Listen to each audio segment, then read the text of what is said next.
This video is all about a trading indicator that's pretty unique, called the volumetric support resistance levels by Big Beluga. Instead of only showing you where price pauses or reverses, it gives you insights into why those moves happen in the first place. We're going to break down what this tool is, how to set it up, and the different ways you can use it to really hear what the market is trying to tell you.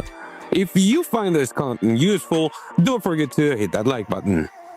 To get started with this indicator, you'll first need to head over to TradingView, which is the platform I'll be using. If you haven't signed up yet, I've got a link down in the description, so you can use it. Once you're in, load up any chart you want.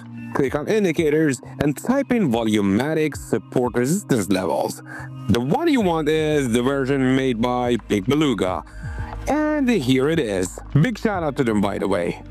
Ladies and gentlemen, meet the volumetric support resistance levels indicator. This thing is seriously powerful. It's a volume-driven tool that highlights major support and resistance zones in a completely different way. Rather than just making all the highs and lows, it uses actual volume data to show you where the market's conviction is the strongest. That means the zones it draws aren't just based on price patterns. They're backed by the real weight of trader participation. When you pull it up, you'll notice colored areas on your chart. Green zones represent support, and red zones represent resistance. Simple enough. But the really interesting part is the histogram, style shading that fills those zones. Think of that shading as a heat map activity. The thicker and darker it looks, the more volume and trading took place at that price level. Instead of just starting at the line, you're getting a clear visual confirmation of how hard the market fought at those levels. You'll also spot little circle markers that appear from time to time. These circles are high volume alerts, and they pop up directly on the price levels to show you exactly when a massive spike in trading volume happened, marking that level as a serious pressure point.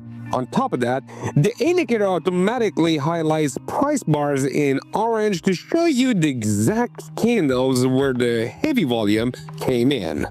Now, let's dive into the settings, because there are a few key adjustments worth knowing about. Once you open up the settings, the first section you'll see is the input cell. At the top, you've got length, which I've left out 100. That number tells the indicator how many candles it should analyze to identify pivot points that build the support and resistance zones. Below that are resistance max volume percent and support max volume percent.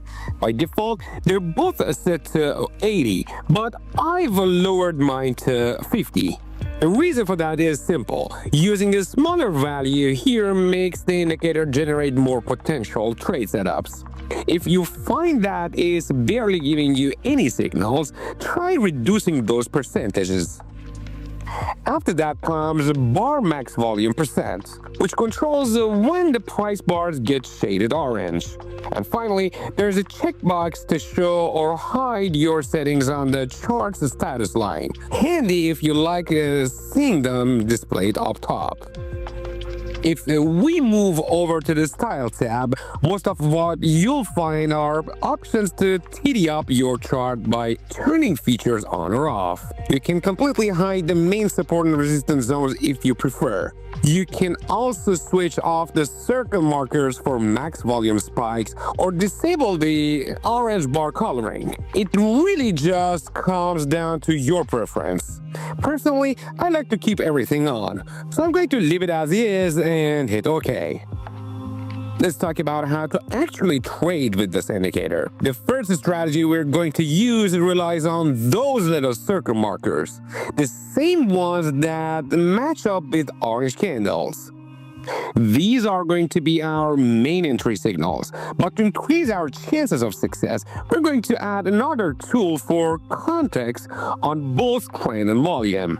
Go back to your indicators tab, and this time search for volumetric variable index dynamic average, or simply the VDI. You'll want the one created by, guess what, Big Beluga. Big shout out to them again. Once you've added it, we'll make a couple of quick adjustments. Change the VDI length to 100 and leave the momentum setting at 20. Under the Style tab, keep the first plot enabled, but turn off the second plot and also disable the lines. Then hit OK. This gives us our second piece of the puzzle. An indicator built as a large cloud that spans your chart. What makes it really valuable is the little data panel it adds. In that panel, you'll see buy volume, sell volume, and most importantly, delta volume. Delta volume measures the percentage difference between buying and selling volume. That's going to be our way of confirming how strong the volume actually is. In a bullish trend, you want the delta volume to be positive at least plus 10%. In a bearish trend, you're looking for it to be negative and at least minus 10%. So let's piece it all together into a trade setup. For a long trade, the first requirement is that the VDI cloud is green. Next, you need to spot an orange candle created by the volumetric support resistance levels indicator. That orange bar tells us a sudden burst of volume just came through. To confirm that this spike is bullish, check the most recent green support zone and look for the two small dots at the top and the bottom of the fill. If those dots are there, it means the orange bar was triggered by volume at a support level. And finally, check the delta volume on the VDI panel. It needs to be at least plus 10%. If all of that lines up, you can take a long entry. Set your stop loss right below the orange candle itself, because a candle with that much volume behind it usually doesn't get broken quickly. After that, let the trade ride. As you can see in this example, the setup turned out profitable. For a short position, the rules flipped around. First, the VDI cloud must be red, showing a bearish trend. Then, watch for an orange bar. To make sure it's bearish, check the most recent red resistance zone and look for the two circle markers at the top and bottom. That confirms the resistance zone is what caused the spike. But here's where we add one more piece of confirmation. For shorts, you want the orange candle not only to show up, but also to close below the most recent support level. In this example, you can see the orange candle clearly closes under support, giving extra confidence. Lastly, make sure the delta volume is negative and at least minus 10%. With that confirmed, you're good to go short. Put your stop loss just above the orange candle, and for your target, aim for 1.5 times your risk.